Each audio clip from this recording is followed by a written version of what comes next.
কিন্তু অনেকেই একটা সমস্যা কি হয় জানো তোমাদের? সেটা হয়তো তুমি ১০ ঘন্টা পড়ছো অথবা ১২ ঘন্টা পড়েছো পরীক্ষার আগে। কিন্তু পরীক্ষায় সঠিক উত্তর দিয়ে আসতে পারোনি। কোনোভাবে ভুলে গিয়েছিলে উত্তরটা। আবার এটাও দেখা যায় যে কেউ ৬ ঘন্টা পড়ছে বা ৫ ঘন্টা পড়ছে সে কিন্তু উত্তর দিয়ে এসে কিছু তো নিশ্চয়ই পন্থা আছে, কিছু তো নিশ্চয়ই ওয়ে আছে, কিছু তো নিশ্চয়ই টেকনিক আছে। বোর লাগে অনেকেই বলো কারণ একটা সিলেবাস ধরো অনেকদিন ধরে পড়লাম, একই টেক্সট, একই বই। কি পন্থা তুমি অবলম্বন করলে তোমার এই সমস্যাগুলোই আর থাকবে না।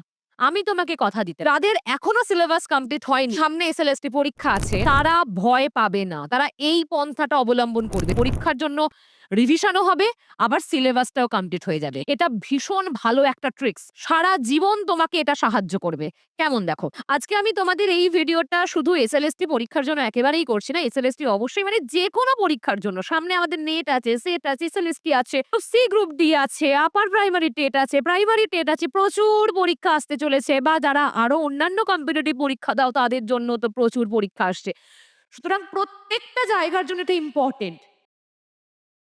হ্যালো স্টুডেন্টস, বৈঠক ইনস্টিটিউশনের অফিসিয়াল ইউটিউব চ্যানেলে তোমাদের আবারও প্রত্যেককে স্বাগত জানাই। আজকে খুব ইম্পর্টেন্ট একটা বিষয় নিয়ে কথা বলবো। দেখো, রিভিশন প্রবলেম তোমাদের অনেকেরই এই সমস্যাটা হয়। দেখো, যেমন জীবনের পরীক্ষা আমাদের দিতে হয়, তেমন একাডেমিক পরীক্ষাও তো আমাদের দিতে হয়। সব জায়গাতেই আমাদের পরীক্ষা দিতে হয়, কিন্তু পরীক্ষার আগের ঠিক স্টেপগুলো কি করতে হয়, রিভিশন করতে হয়, প্রশ্নের উত্তর মনে রাখতে হয়, তারপর তো আমাদের পরীক্ষার দিন আমরা সঠিক উত্তর দিতে পারি। কারণ আমরা দেখি যে পরীক্ষক কিন্তু আমাদের শুধু সঠিক উত্তরটাই দেখবেন। তিনি এটা দেখবেন না তুমি কত ঘন্টা পড়েছিলে, তুমি কত ঘন্টা পড়োনি, সেসব কিচ্ছু তিনি দেখবেন না। তিনি শুধু দেখবেন তুমি উত্তর ঠিক দিয়েছো না উত্তরটা ভুল দিয়েছো, সেই অনুযায়ী তিনি নাম্বার দেন। কিন্তু অনেকেই একটা সমস্যা কি হয় জানো তোমাদের? সেটা হয়তো তুমি ১০ ঘন্টা পড়ছো অথবা ১২ ঘন্টা পড়েছো পরীক্ষার আগে, কিন্তু পরীক্ষায় সঠিক উত্তর দিয়ে আসতে পারোনি। কোনোভাবে ভুলে গিয়েছিলে উত্তরটা। এরকম তোমার সাথে হয় কিনা আমাকে জানাবে। অবশ্যই আমাকে কমেন্ট করো যে তোমার সাথেও কি এমনটা হয়? এটা অনেকের সাথেই হয়। আবার এটাও দেখা যায় যে কেউ ৬ ঘন্টা পড়ছে বা ৫ ঘন্টা পড়ছে সে কিন্তু উত্তর দিয়ে এসেছে। এর ভিতরের গল্পটা তখন তুমি বলতেই পারো যে, আমি ১০ ঘন্টা করে পড়লাম তারপরও কি আমি আমি উত্তরটা ভুল করলাম কেন? আজকের এই কেনর উত্তর আমি তোমাকে দেব। যে কেন এই প্রবলেমটা হয় অনেক একটা কথা মাথায় রাখবে, তুমি ১০ ঘন্টা পড়ছো মানেই যে তুমি টপ করবে বা টপার হবে তা নয়। অনেকে আছে ৬ ঘন্টা পড়েও টপ করে বা সে টপার হয়। কিছু তো নিশ্চয়ই পন্থা আছে, কিছু তো নিশ্চয়ই ওয়ে আছে, কিছু তো নিশ্চয়ই টেকনিক আছে। আমাদের ছোট থেকে দেখবে বারবার বলা হয় যে পড়াশোনা আগে সিলেবাসটা কমপ্লিট করো, তারপর রিভিশন করতে হবে। আর আমরা সেইভাবেই ছোট থেকে যেভাবে তৈরি হয়েছি আমাদের মাইন্ড সেট আপ হয়ে আছে যে পড়লাম, সিলেবাস কমপ্লিট হলো, তারপর রিভিশন করলাম। কিন্তু যেমন তেমন করে তো রিভিশনটা করলে হবে না। তাহলে তো অবশ্যই আমরা ভুলে যাই। এই ভুলে যাওয়া বিষয়টা তোমাদের বলি। কারণ আমরা মানুষ কিন্তু ভুলে যায়। কারণ তুমি ধরো সকাল থেকে আজকে তোমাকে যদি আমি প্রশ্ন করি, তুমি সকাল থেকে এখন রাত্রি ৮টা পর্যন্ত কতগুলো ভিডিও YouTube এ বা Facebook এ দেখেছো? যদি প্রশ্ন করি। নিশ্চয়ই ফোনে সময় দিয়েছো?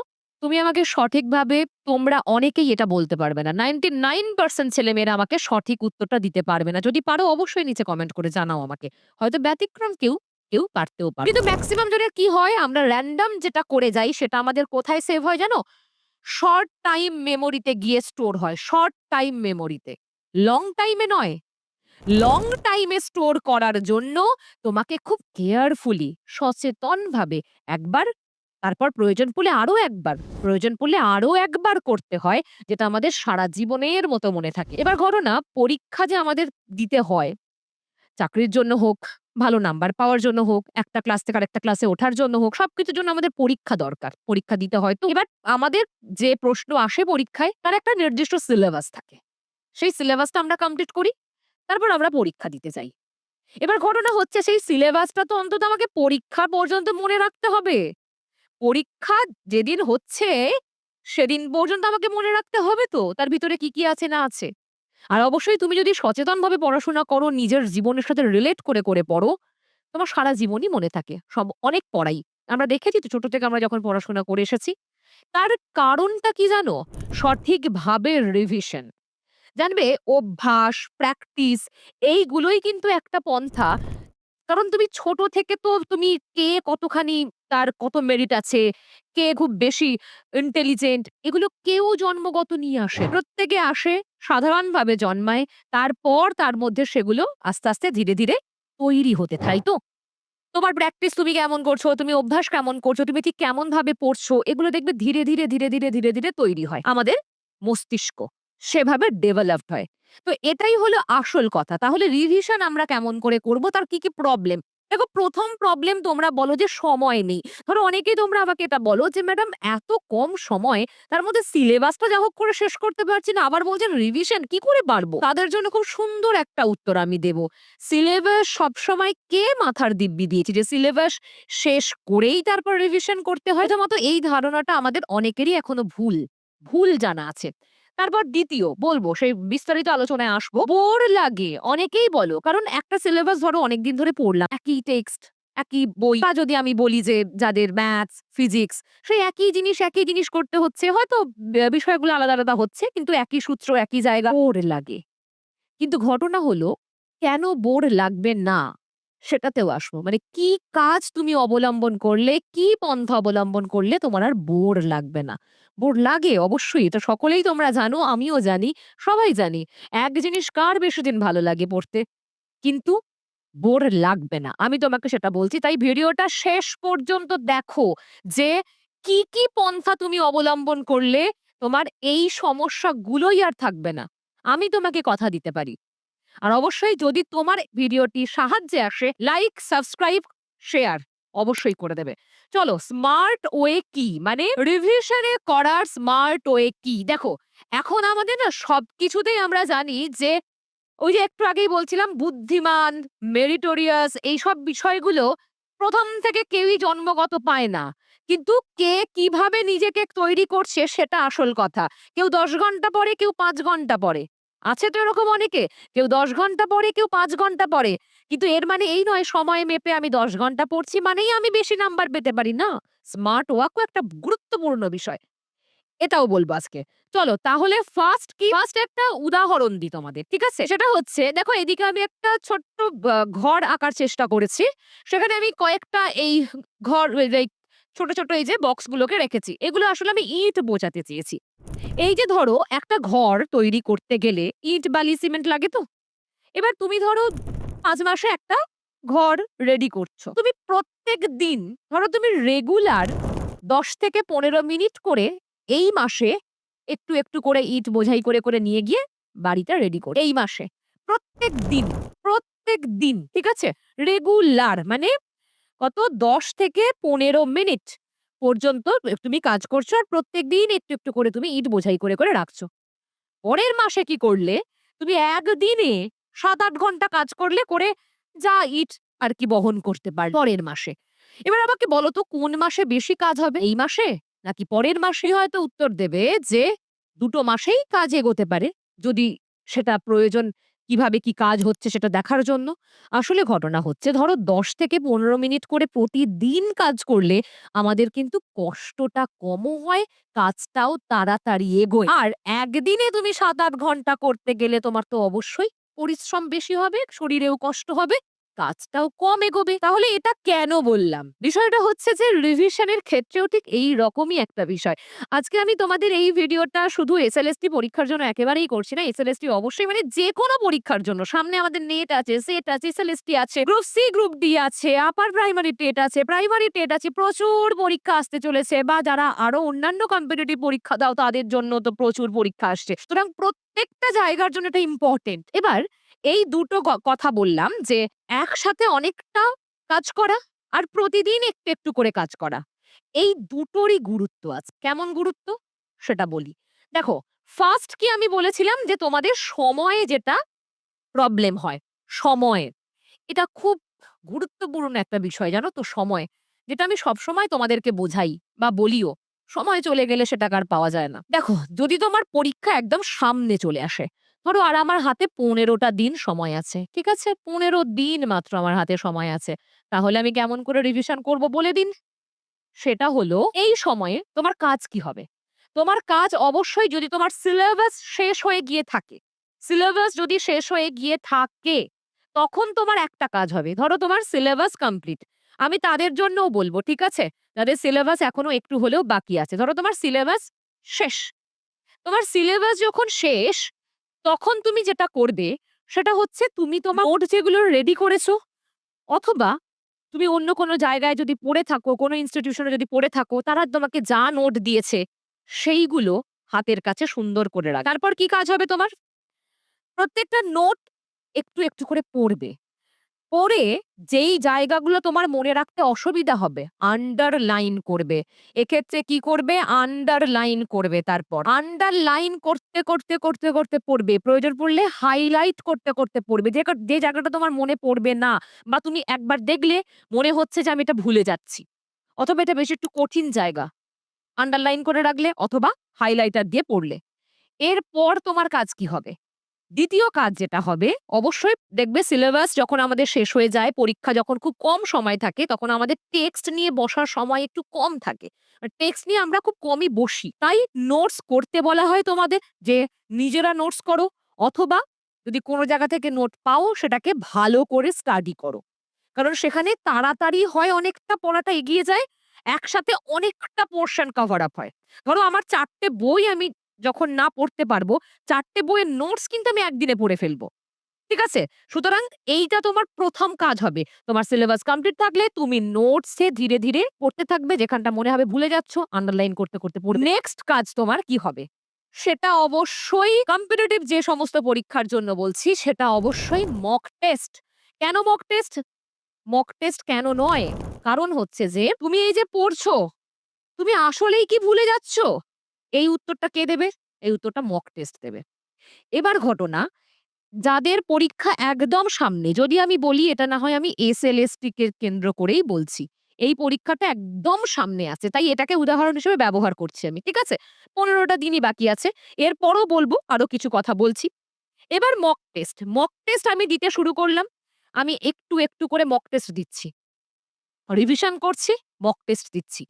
যেই উত্তরটা আমার মনে হচ্ছে যে আমি প্রশ্নটা ভুল করলাম, তুমি দেখতে পাচ্ছ নিশ্চয়ই তোমার মক টেস্টে তুমি দেওয়ার পর তুমি স্কোর দেখতে পাচ্ছ, কোনটা তুমি ভুল করেছো, কোনটা ঠিক করেছো নিশ্চয়ই দেখতে পাচ্ছ। তখন তোমার কাজ হবে সেই ভুল প্রশ্নগুলো যেটা তুমি ভুল করেছো, সেগুলোকে এক জায়গায় নোট ডাউন করা। পরপর, পরপর হিসেবে নোট ডাউন করা। ঠিক আছে? এইটা করলে তোমার কি হবে আমি তোমাকে বলছি। ১ নাম্বার আন্ডারলাইন করে, করে পড়লে শুয়ে, শুয়ে একদম বালিশে হেলান দিয়ে, দিয়ে পড়লে আমাদের আলিস্যি আসে, একটা বোরিং ব্যাপার চলে আসে। কিন্তু আন্ডারলাইন করতে, করতে হাইলাইট করতে, করতে যখন আমরা পড়ি দেখবে আমাদের সচেতনতা বেশি থাকে। তাই তো? নিশ্চয়ই তোমরা জানো এই বিষয়টা। আমাকে লেখো নিচে কারা কি ভাবছো। আন্ডারলাইন করতে থাকলে আমাদের হাত চলছে। মানে আমরা একটা কিছু কাজ করছি, করতে, করতে করছি। মক টেস্টের যে উত্তরগুলো তুমি যখন ভুল করলে, সেই প্রশ্নগুলো যখন তুমি লিখে রাখবে, মানে তুমি লিখে রাখছো মানে তোমার কিন্তু ব্রেন সজাগ। বোর কিন্তু লাগবে না। সুতরাং এই বোর লাগে এইটারও একটা বড় উত্তর এখান থেকে তোমরা পাচ্ছ। তাহলে আমি একটা রাফ খাতা এরকমভাবে মেইনটেইন করি। তুমি যদি খুব বেশি ভুলে যাও, আন্ডারলাইন করেও তোমার যদি মনে হচ্ছে ব্যাপারটা আমার মনে থাকছে না, তাহলে ওই রাফ খাতাটার মধ্যে তুমি পয়েন্ট, পয়েন্ট করে বিষয়গুলোকে লিখে রাখো। ওকে? তারপর দেখো, মক টেস্টের প্রশ্নগুলো তুমি লিখে রাখো। এরপরে তুমি হঠাৎ একদিন সেটাকে নিয়ে বসলে। ধরো ২-৩ দিন পর ওই খাতাটা তুমি খুলে এবার তখন তুমি ওখানে ভাবতে শুরু করবে। তুমি কিন্তু জানো যে এই খাতায় আমি লিখেছি মানে আমার নিশ্চয়ই কোনো একটা ভুল করেছিলাম, অথবা আমি ভুলে যাচ্ছিলাম, তাই তো লিখে রেখেছি। তাহলে সেদিন তুমি বসে উত্তরটা লিখে রাখবে না কিন্তু। শুধু প্রশ্নটা লিখে রেখেছো। তখন মনে করার চেষ্টা করবে উত্তরটা কি ছিল? আর আমি এই জায়গাটা ভুলে যাচ্ছিলাম। এই যে বিষয়টা যেটা হয়, এটা জানবে এত কার্যকরী এটা, সারা জীবনেও ভুলবে না। মানে যদি এটা তুমি করো, মানে ওই খাতাটা একদিন নিয়ে বসলে ৩-৪ দিন পর মনে করার চেষ্টা করবে যে এর উত্তরটা কি হবে? কোন ইউনিটে আছে, কোন জায়গায় আছে। তেমনি একটা পয়েন্ট তুমি লিখে রেখেছো যে জায়গাটা তুমি বারবার ভুলে যাচ্ছিলে, সেটাও তুমি মনে করতে পারে। এটাকে বলে রিকল। রিকল করা, বারবার মনে করা। বারবার মনে করতে যখন তুমি যেই থাকবে না, মাথা ওটাকে স্টোর করে নেবে। মানে লং টাইম মেমোরিতে স্টোর করে নেবে তোমার ব্রেন, মস্তিষ্ক। এটাই কিন্তু কাজ। মানে এটা আমাদের সকলের সাথে হয় দেখবে।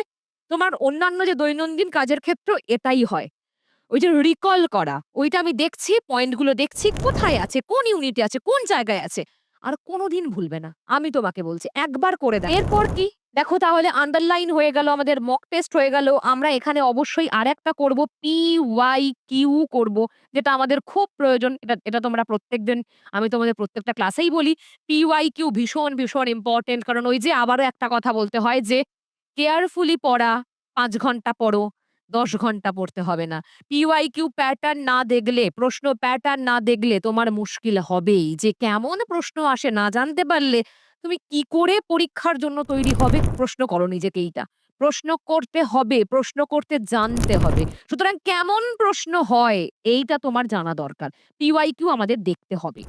পারলে একটা করে স্যাম্পল সেট, PYQ প্র্যাকটিস করবে। বা যখন মক টেস্টের মধ্যেও তোমরা যদি কোনো ইনস্টিটিউশনে পড়ে থাকো সেখানে PYQ অলরেডি ইনক্লুডেড থাকে এবং মক টেস্টের প্রশ্নগুলো সেই ধাঁচেই হয় পরীক্ষায় যেমন প্রশ্ন আসে। ওকে? এই হলো আমাদের মূল কথা। এবার আরেকটা বিষয়। তাহলে এইটা আমাদের কি হলো? Long term revision. মানে অনেকটা সময় ধরে আমরা রিভিশন করছি কারণ আমাদের সিলেবাস তো শেষ হয়ে গেছে। সিলেবাস শেষ হয়ে গেছে আমরা এবার শুধুই রিভিশন করছি।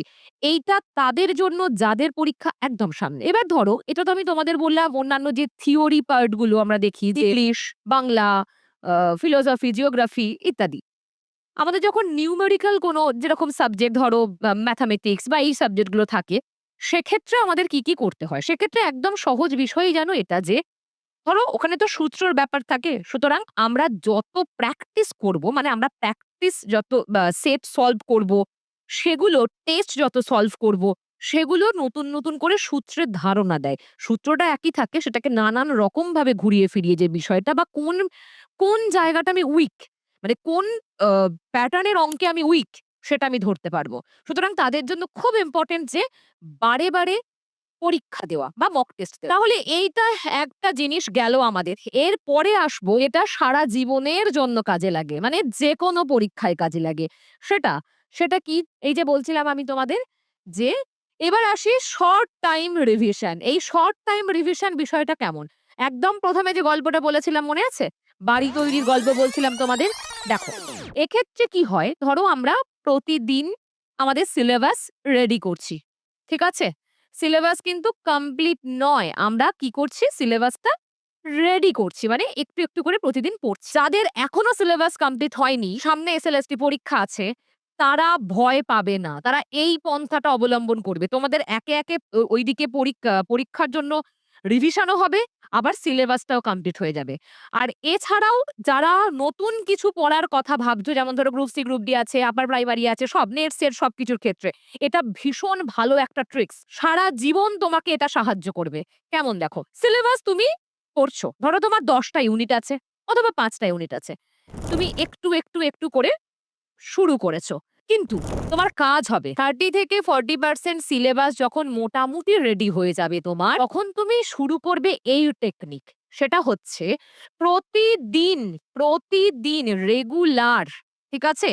প্রতিদিন তুমি যেটা করবে সেটা হলো যে ১০ থেকে ১৫ মিনিট করে রাখবে শুধু রিভিশনের সময়, রিকলিং এর সময়, রিকল করবে সেটাকে বলা হয়। এইটুকু সময় থাকবে তোমার সারাদিন কি পড়লাম বা যখন থেকে তুমি পড়তে শুরু করেছো কি পড়লাম, ১ টা মিনিট কি পড়েছি একবার শুধু উল্টে-পাল্টে দেখে নেওয়া। জিনিসটা কেমন হবে তাহলে? ধরো আমি একটা উদাহরণ ধরো আমি একটা কোনো ইউনিটের একটা টপিক পড়েছি। একটা বা ৪ টে টপিক। একটা তো বললে হবে না। ৪ টে টপিক আমি পড়েছি আজকে সারাদিনে। সারাদিনে, সারারাতে সবটাই মোটামুটি। এবার একটা সময় আমি ১৫ মিনিট থেকে ২০ মিনিট বা ১০ থেকে ১৫ মিনিট টাইম বার করলাম। রাত্রিবেলা ১০টা থেকে ১১টার মধ্যে হয়তো আমি বার করেছি। এই টাইম। আমার কাছে রুটিন আছে। আমি এভাবে পড়েছি। আমি সেইগুলোকেই একবার শুধু দেখে নেব। এবার দেখে নিতে গেলেই তুমি যেটা দেখবে সেটা হচ্ছে কোনো জায়গা যদি ভুলে গিয়েও থাকো, তুমি নিজেই সেটাকে দেখে করবে। এর ফলে কি বাড়ে জানো? এর ফলে তোমার পড়াশোনার রিদিমটাও বাড়ে। ইচ্ছা হয় আরো বেশি করে মনে রাখবো কিভাবে। এই কিভাবেটা তোমার খিদেটা বেশি বাড়ে। তখন তুমি যদি ৫ টা উত্তর ভুলে গিয়ে থাকো বা ধরো ৫ টা জায়গা ভুলে গিয়ে থাকো, তোমার চট করে একবার দেখা হয়ে যাবে। আর তুমি তারপরই ঘুমাতে যাবে। সুতরাং মাথার মধ্যে সেটা থেকে যাবে। এইভাবে আমাদের প্রত্যেকদিন ১০ থেকে ১৫ মিনিট বা ২০ মিনিট টাইম শুধু একবার দেখে নেওয়ার জন্য, একবার রিকল করার জন্য। আমি বলছি না তোমাকে প্রচুরভাবে সব তুমি ৪ টে বই পড়েছো মানে ৪ টে বই সব এদিক ওদিক করে দেখো না। তুমি যখন পড়েছো নিশ্চয়ই ইম্পোর্টেন্ট জায়গাগুলো দাগিয়ে রেখেছো। মার্ক করে রেখেছো ইম্পোর্টেন্ট জায়গাগুলো। সেগুলো একবার দেখো। সেগুলো দেখে নেবে। তোমার অনেকটা কাজ এগিয়ে যাবে। আর তুমি বিশ্বাস করো পরীক্ষার সময় এই জিনিসটা এতটা কাজে আসে, প্রত্যেক দিনের এই অভ্যাসটা এত ভালো একটা অভ্যাস, পরীক্ষার সময় তোমার বেশি রিভিশনের প্রয়োজনই পড়ে না। এটা এত সুন্দর একটা জিনিস। আর পরীক্ষার সময় তো আমি বলেই লং টার্ম যে রিভিশন সেটা তো আমরা করবোই। সেটা তো আমাদের কাছে খোলাই আছে। সুতরাং এইটা হবে আমাদের সবসময় যারা পরীক্ষা দিচ্ছ, তোমরা হয়তো সামনে তোমাদের অনেক পরীক্ষা আছে, তাদের জন্য ভীষণ, ভীষণ ইম্পোর্টেন্ট। ওকে, এই জায়গায় আর কি করতে হয়? দেখো, এই জায়গাতেও একইভাবে আমাদের বোর যাতে না লাগে। মানে আমি এই ১০-২০ মিনিট পেয়েছি, আমি সকাল থেকে পড়লাম একই জিনিস, আবার একবার দেখবো বোর লাগতে পারে। এখানেও সেই একই পন্থা অবলম্বন করবে তুমি। নয় আন্ডারলাইন করে রাখবে, অথবা তুমি রাফ খাতা মেইনটেইন করবে, যেটা তুমি ভুলে যাচ্ছ, যেই জায়গাটা তুমি বারবার ভুলে যাচ্ছ সেটা লিখে রেখে দেবে। ওটা আবার ঠিক ১ সপ্তাহ পর নিয়ে একবার বসবে। দেখবে কি ইন্টারেস্টিং লাগবে। তোমার তখন নিজের ভালো লাগবে যে, বাহ! এটা তো বেশ ভালো বিষয়। তখন ১ সপ্তাহ পর যে খাতাটা নিয়ে বসবে তখন রিকল করার চেষ্টা করবে, মনে করার চেষ্টা করবে যে কোন জায়গায় ছিল, কি এটা বিষয়টা। খুব সুন্দর লাগবে। মানে নিজের একটা খেলার মতো হয়ে যাবে তোমার কাছে। পড়াশোনা তো খুব ইন্টারেস্টিং। সেটাকে সুন্দরভাবে করলেই ভালো লাগে। এমন নয় তোমাকে কেউ মাথার দিব্যি দেয়নি যে তোমাকে রিভিশন করতেই হবে। রিভিশনের একটা সুন্দর বিষয় আছে। সেটাকে আমাকে ভালোভাবে করতে হবে। তবে না আমার ইন্টারেস্ট লাগবে। নাহলে ওই যে বাবা-মায়েরা বলেছে, স্যার ম্যাডামরা বলেছে তাই করছি। এটা নয়। তুমি নিজের প্রয়োজনেই করবে, কিন্তু সেটাকে মজার ছলে করো। তো এই হচ্ছে আমাদের ২য় পন্থা। এবার আসি আরেকটা কথায়। সেটা এই যে বারবার তোমরা যে এই সমস্যাটার মধ্যে পড়ো। দেখো, ঘটনা হচ্ছে আমাদের কাছে তো ২ টো রাস্তা আমরা পেয়েছি, ২ টো পন্থা পেয়েছি।